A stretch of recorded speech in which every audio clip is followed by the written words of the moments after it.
veo lo que vos ves, este, pero bueno, la democracia es un sistema imperfecto, es el sistema que tenemos, y a veces es una apuesta, es un voto de fe, a veces es un voto bronca, una esperanza de cambio, a veces funciona bien, a veces funciona mal.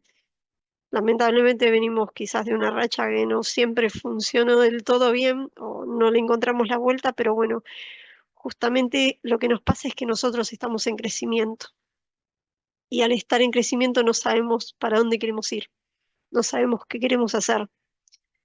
Entonces estamos construyendo y deconstruyendo, haciendo y deshaciendo, buscando la manera para, y no le estamos encontrando la vuelta.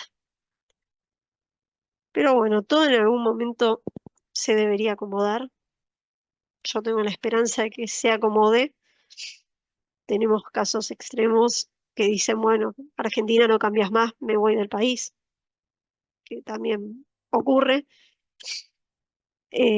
Pero bueno, estamos acá, vamos a pelearla hasta el final o hasta donde nos dé el cuero. Y bueno, al menos estamos aprendiendo qué es lo que debería ser. Estamos aprendiendo a ser críticos para que si estamos en una situación de poder controlar, lo hagamos, de poder obligar o presionar para que alguien rinda cuentas que lo haga, de pensar para que no nos mientan. Mejor es darse cuenta que te está tratando de pelotuda que realmente te traten de pelotuda. Perdón, perdón, se desvirtuó, disculpe. No, no, no, no, no, es que es así, No, es no que es así. quise.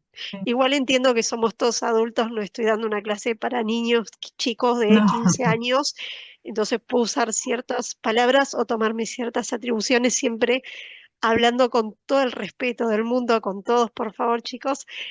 Pero bueno, sí, es lo que nos tocó, es donde estamos, nos estamos formando justamente para que no importa quién venga, nos mantengamos más o menos a flote, más o menos nos mantengamos bien y bueno, después a pelearla y intentando tomar las mejores decisiones, intentando determinar qué es lo mejor para un lado, para el otro y bueno, eh, yendo a votar, porque si no le regalamos esa decisión a otro.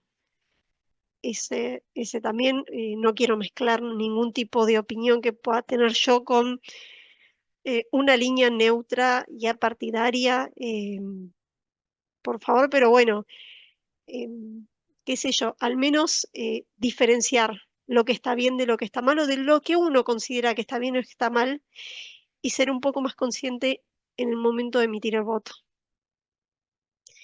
Y bueno, y después hay que pelearla, hay que lucharla siempre. Si te vas a otro lado, a otro país, también vas a ser inmigrante, siempre hay que arrancar de abajo y hay que remangarse igual.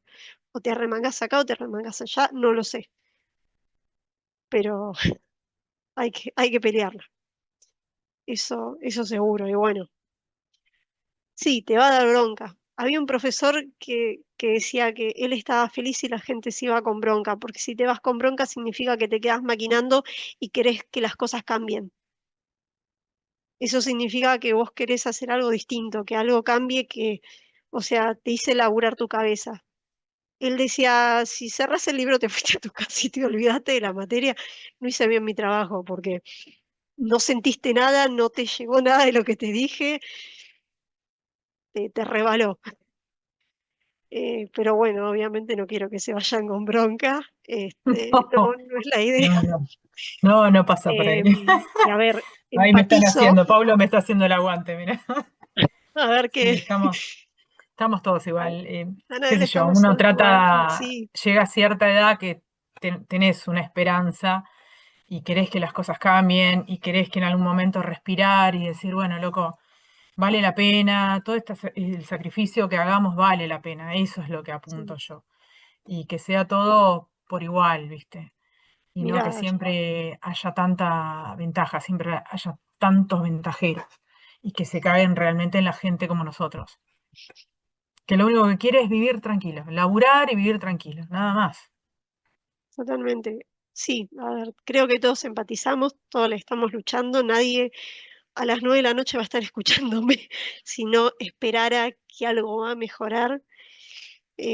Yo soy contadora recibida de la facultad. Si hablamos de mis factores de producción, es mi fuerza de trabajo y ya está. Y esto a mí me abrió puertas, me dio la oportunidad y puedo vivir bien. Eso no significa que no mire para el costado y que no vea la realidad, pero bueno, eh, con esperanza. A seguir peleándola y yo siento que esto vale la pena. Yo como recibida, desde mi humilde opinión, vale la pena hacer el esfuerzo.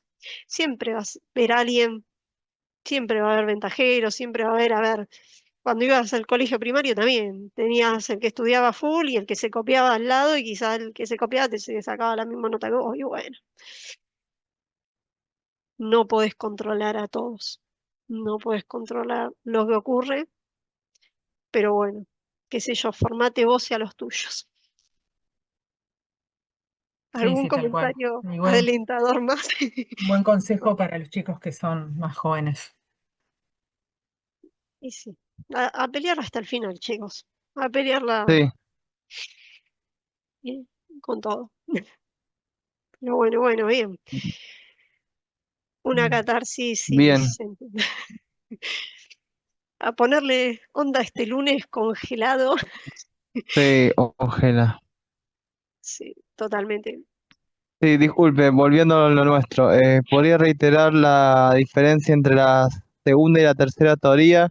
La teoría del imperialismo burocrático, los sectores presionan al Estado, en cambio, la del juego político perverso, el Estado le da la En realidad, beneficia a ciertos sectores, puede ser. sí, a ver, los dos presionan al Estado. Lo que pasa es que el imperialismo burocrático habla de grupos dentro del Estado. Sí, Nosotros como Facultad de Lomas presionamos al rectorado, somos todos sí, parte del Estado. Los distintos sí, ministros presionan al gobierno nacional para que le dé más presupuesto al ministro de Cultura o al ministro de Seguridad, que ahora a seguridad se le ha dado bastante importancia en este gobierno, y quizás se ha dejado de lado algunos otros gastos sociales que se le ha dado sí, más énfasis en otros gobiernos, por ejemplo. Ese es imperialismo burocrático. Asociación de palabras, pensá en la burocracia. sí, Burocracia es Estado. sí, Entonces, acordate que eso es grupos dentro del Estado. Lo otro es lo mismo, son grupos de poder que presionan al Estado, pero son grupos de afuera, son sindicatos. Los sindicatos pertenecen a las empresas privadas o están relacionados. O sea, son Ah, empresas claro, están privadas relacionados con empresas privadas, pero no con el Estado directamente. exacto, es una empresa privada que Sí, necesita aumentar sus productos, sus servicios, justamente para darle un aumento de sueldo a sus empleados privados.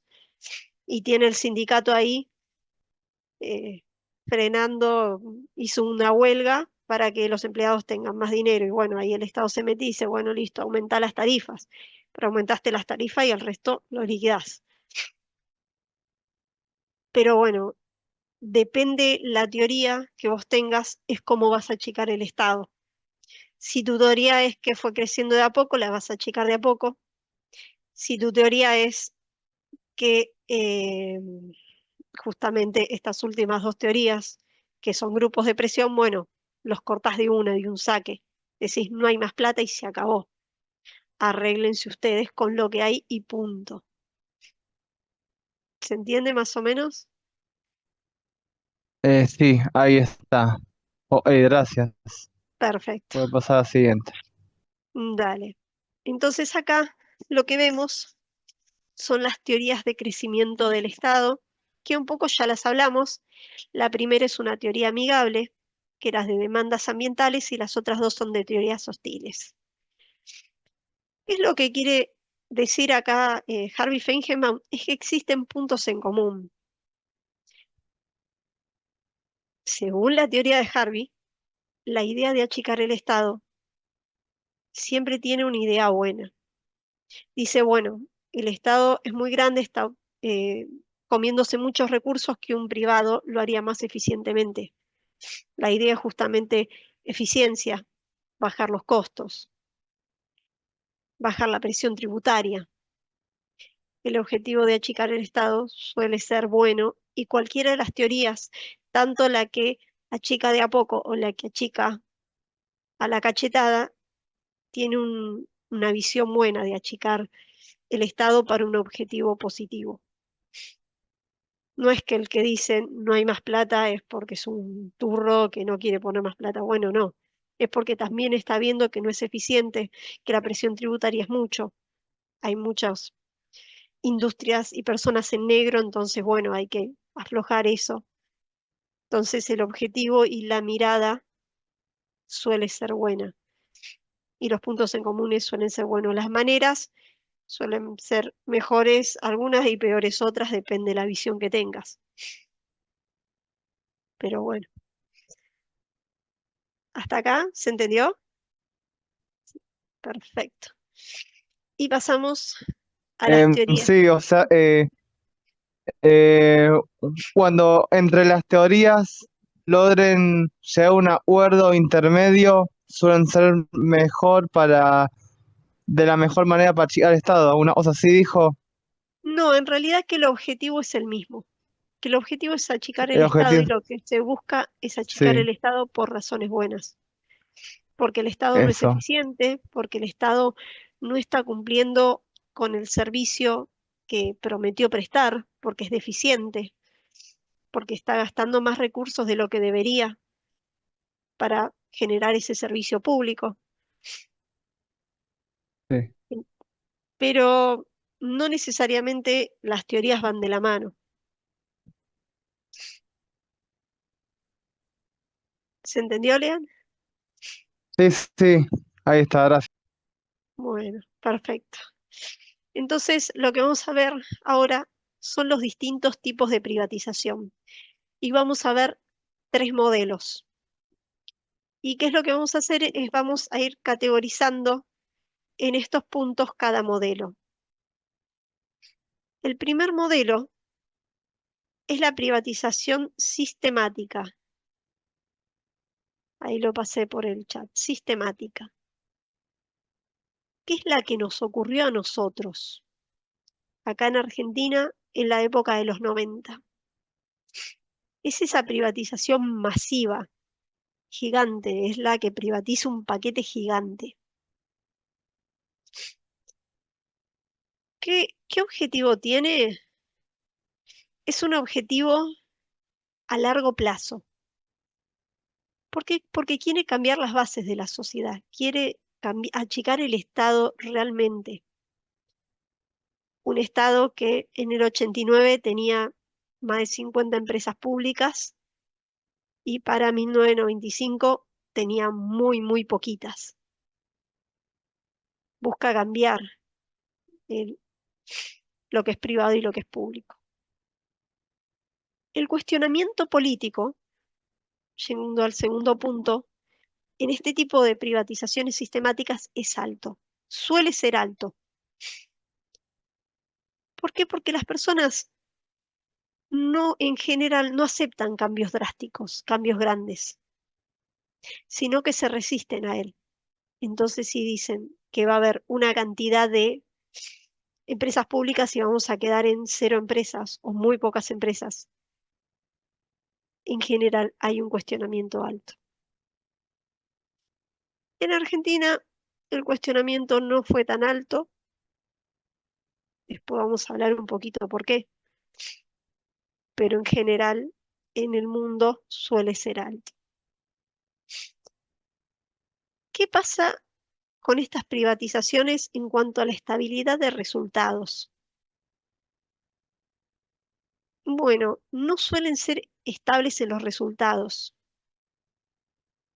¿A qué me refiero con esto? Bueno, habían sacado el ejemplo de Aerolíneas Argentinas, que se privatizó en los 90 temprano y en los 90 tardíos se estatizó de vuelta. Y estamos así, que vamos y venimos. Hay muchas empresas que pasaron eso, que se privatizaron y a los pocos años el Estado tuvo que rescatarlas de vuelta. Y eso es costoso. Imagínense que vendieron una empresa pública, en teoría deficiente, al privado, y cuando lo volvieron a comprar, esa empresa no estaba en las mismas condiciones.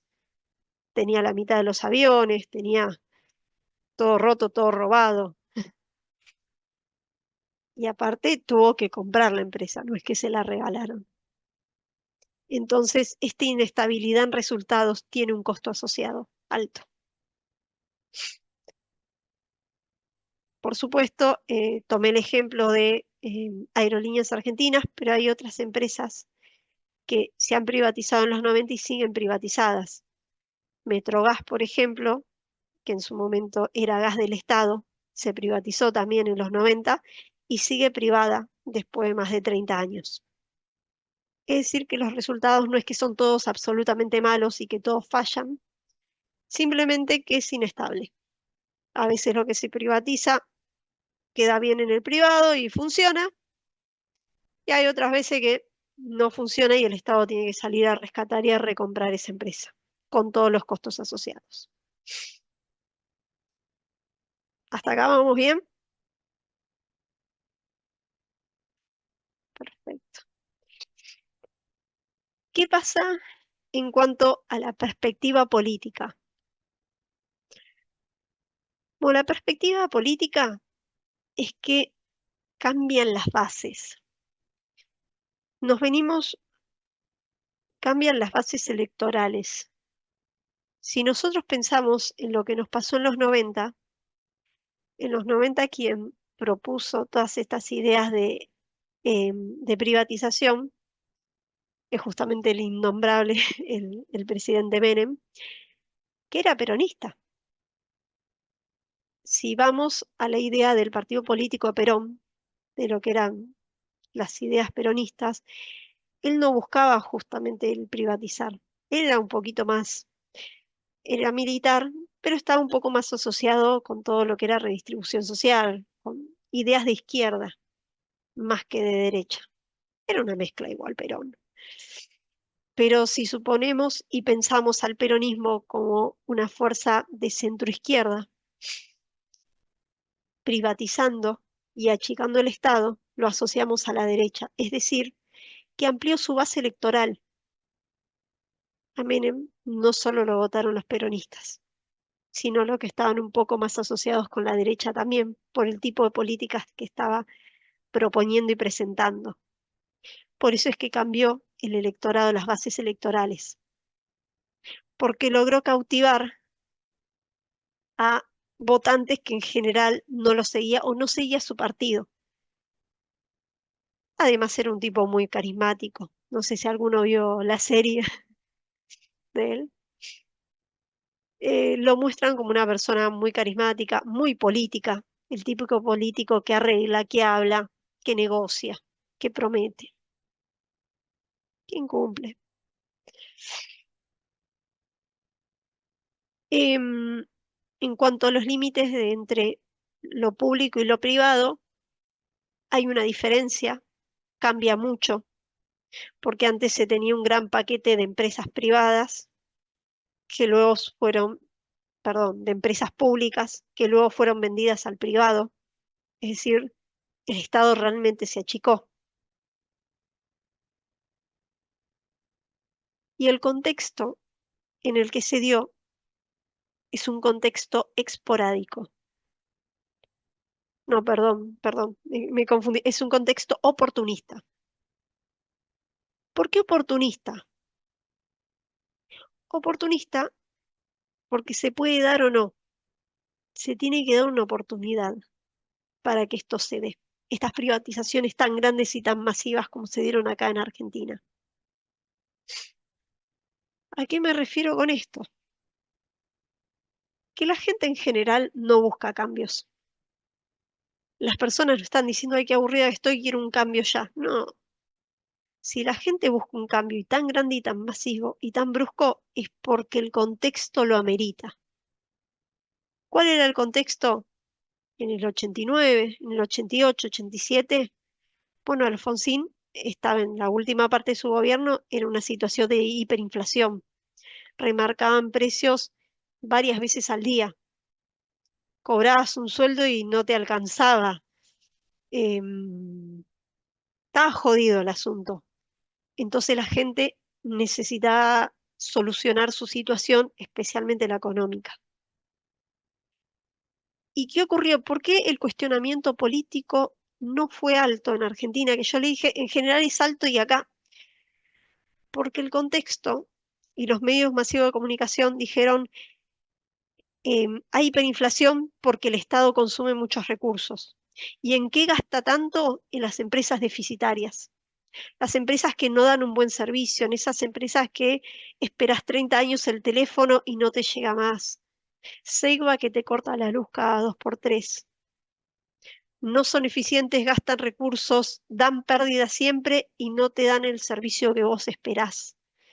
Y todo eso genera inflación porque requieren más plata, imprimen más guita y hacen que la inflación se dispare. Hay que sacarnos de encima a las empresas públicas. Esa era la solución. Esa era la publicidad de esa época. Las ideas que se metían. A ver, hubo un cuestionamiento, hubo un grupo de gente que salió a protestar.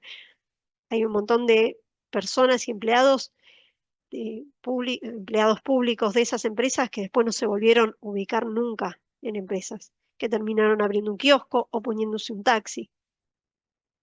Lo típico que ocurrió en ese momento.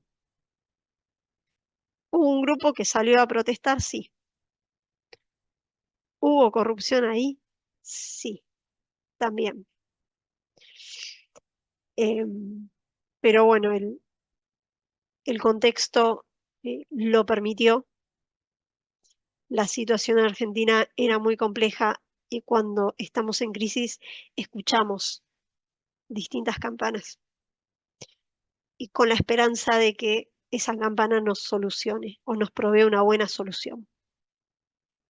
La realidad que en los 90, con la venta masiva de esa cantidad impresionante de empresas públicas, entró mucha guita y toda esa guita que entró hizo que logremos mantener una convertibilidad, un 1 a 1, un dólar, un peso.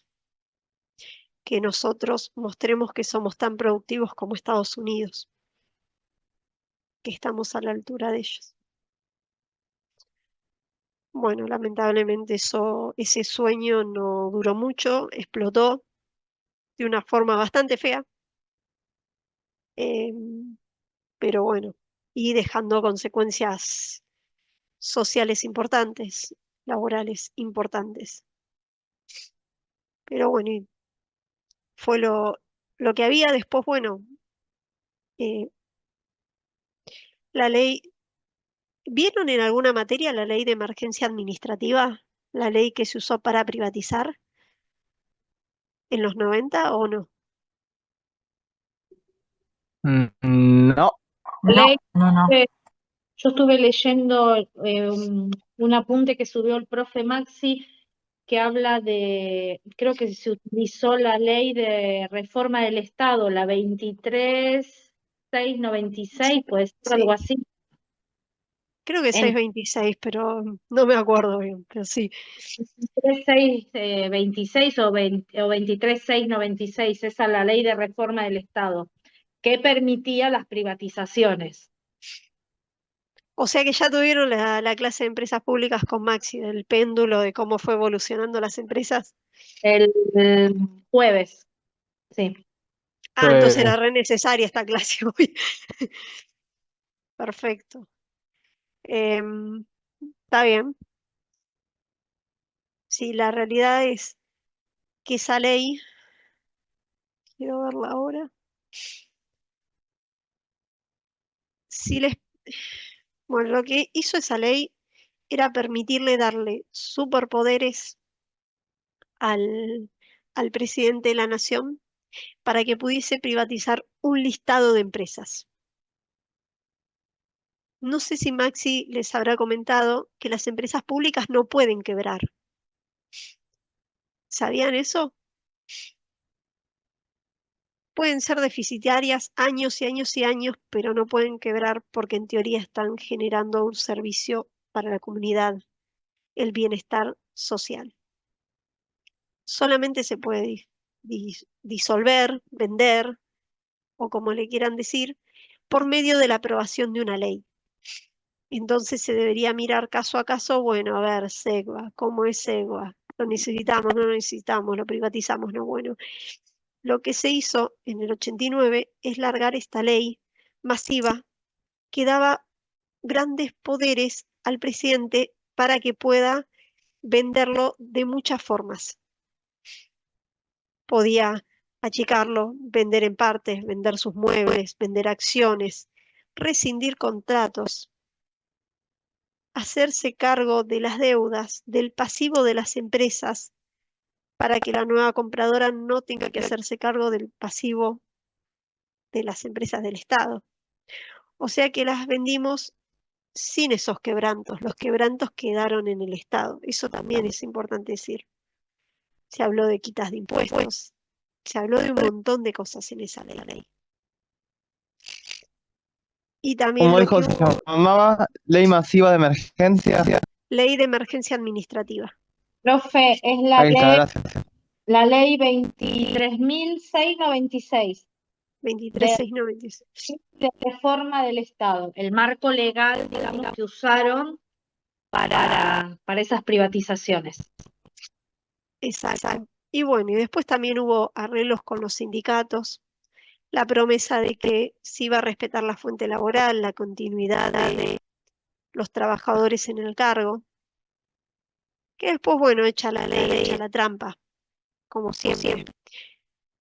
Pero bueno, la realidad es que el contexto se dio, la gente estaba desesperada por mejorar su situación económica, que era realmente asfixiante, muy complejo, y se escucharon distintas posibilidades como esta, y bueno, es lo que se llevó a cabo que permitió mantenerse o mejorar por una cierta cantidad de años hasta la próxima explosión, que fue muy heavy en 2001, que un poco la historia ya la conocen, y entiendo que los más chicos también la conocen, un poquito aunque sea, no los 90, pero el 2000 quizás algo escucharon, algo vieron.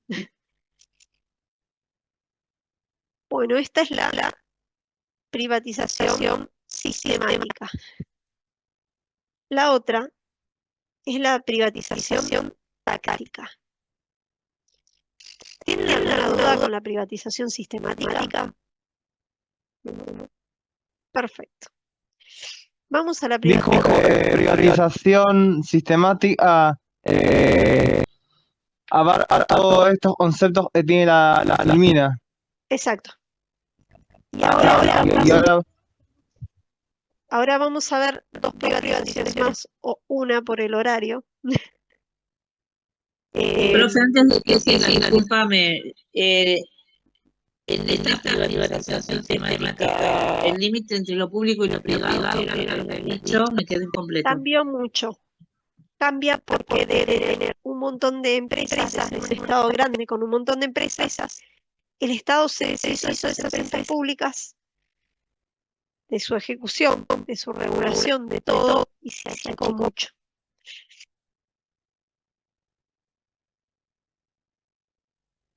Gracias. Así que ahí cambió bastante. La privatización táctica es la privatización que usa Francia, es el modelo francés, que busca privatizar de a poco, ante ciertas necesidades. Tiene una visión totalmente distinta de privatización. El objetivo es a corto plazo. Y suelen ser los socialistas quienes privatizan. ¿Por qué un objetivo a corto plazo? Porque quizás tiene un desbalance en su balanza de pagos y si me falta un poco de guita, ¿qué hago? Y privatizo este pequeño sector, tercerizo esto. Tercerizo el área de limpieza de esta empresa, tercerizo la parte administrativa de Francia. Hace muchos años, Air France era una empresa estatal, Renault era una empresa estatal. Y en un plan de 20, 30 años las fueron privatizando. Pero las iban privatizando de a poco y a necesidad del momento. Bueno, justo necesito poner guita en el nuevo plan, una nueva política pública que beneficie a la sociedad y necesito un poco de guita. ¿Qué hago? Bueno, vamos a privatizar este porcentaje de Air France.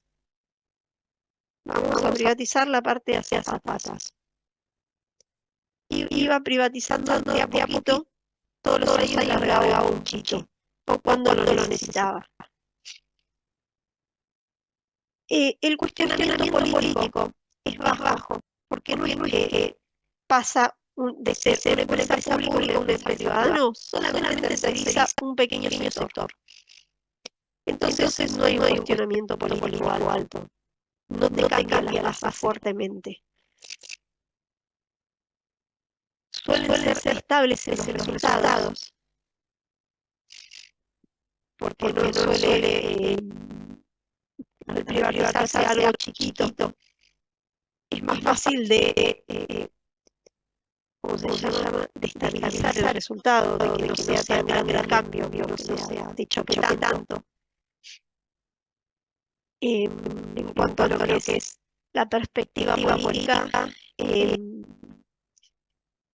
la perspectiva política es que tiene un electorado cautivo. ¿A qué se refiere? Siempre hay un grupo de empresas privadas que están dispuestos a comprar un pedazo de esa empresa pública. Que están ahí haciendo lobby diciendo, bueno, mira, si vos necesitas plata y necesitas privatizar esta parte administrativa, yo tengo una empresa de contabilidad excelente. Entonces siempre hay un electorado que está esperando que se privatice un pedacito de esa empresa para poder comprarla y beneficiarse. Los límites entre lo público y lo privado en Francia no cambian. ¿Por qué? Porque Francia tiene una gran cantidad de regulación. Y quizás tercerizan una parte de empresa pública, pero la regulación queda, el control queda. Entonces, no lo ejecutan, pero lo controla. Entonces termina no cambiando tanto la parte pública y lo privado. Y el contexto acá sí, era que la venía confundiendo un rato, es esporádico. ¿Se puede dar o no se puede dar? Depende. A veces se da, a veces no. ¿De qué depende? Del objetivo, de si tienen un desbalance en la cadena de pago o si realmente necesitan más plata para una política pública. Este tipo de privatizaciones les suele ir bien. No suelen ser tan traumáticas.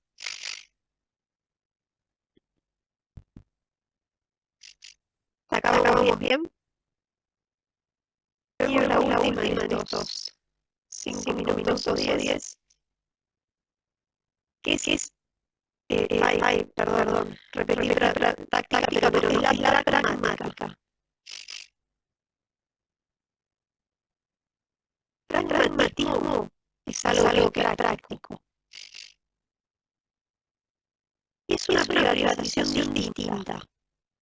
Y la privatización es que suele dar en el nivel municipal.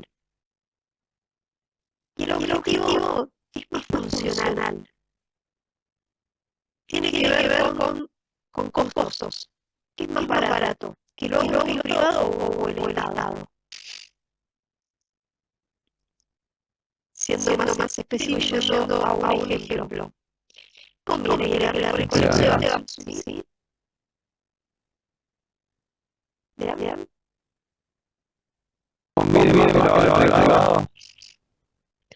No, por eso. Esa es la pregunta que se hace este tipo de privatizaciones pragmáticas.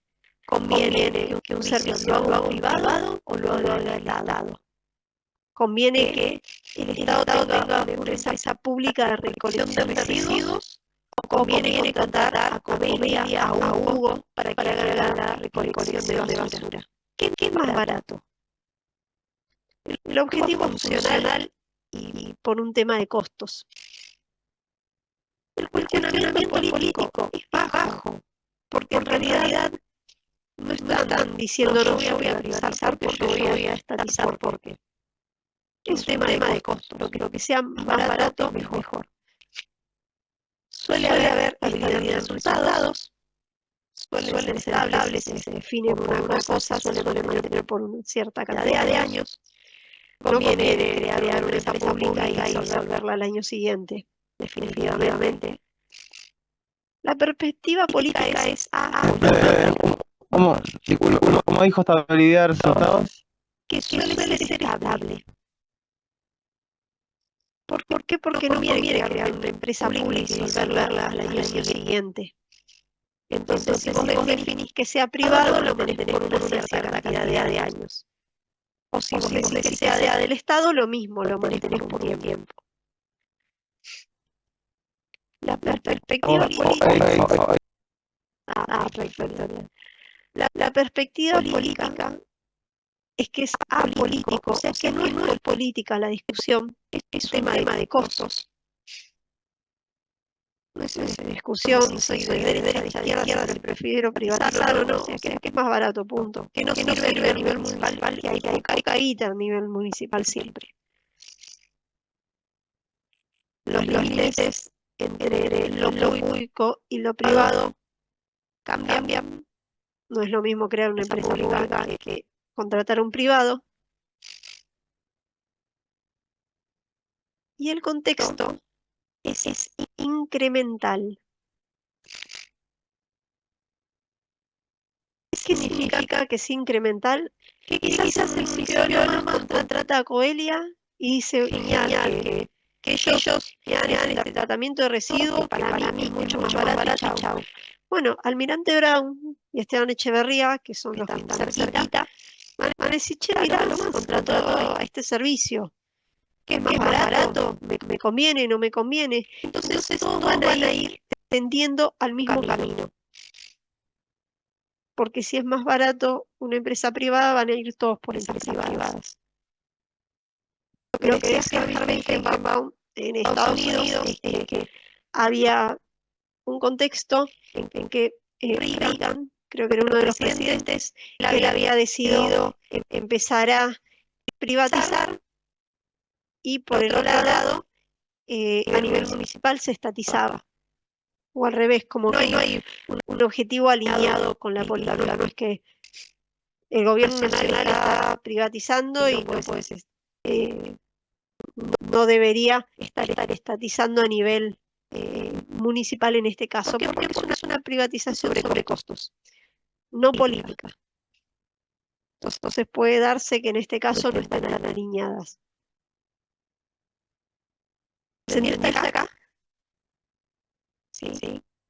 Cuando dijo incremental se refería a todos toman ese camino del municipio. Eso no lo digo. Exacto, sí, que si le sirve por cosas a uno, el resto va a mirar sus costos y probablemente tome la misma decisión. Esa sería la idea. Bueno, rápidamente, menos de un minuto, lo que vimos son los modelos de reforma, la manera de achicar el Estado, que justamente no todo es público, no todo es privado. Tenemos 4 parámetros, 4 dimensiones en las cuales nos dice un poquito cómo entender qué parte es más privada, qué parte es más pública, aunque esté todo mezclado. Y que hay distintas teorías de crecimiento del Estado. El Estado es obeso y grande ahora, ¿por qué? ¿Qué pasó para que crezca? Y vimos que hay 3 teorías, una amigable y 2 hostiles, que hacen que querramos guillotinar todo. Y lo que dice Harvey es que hay distintos tipos de privatizaciones y que en el mundo se han tomado distintas decisiones en distintos contextos históricos. Algunos con más estabilidad de resultados, otros con menos,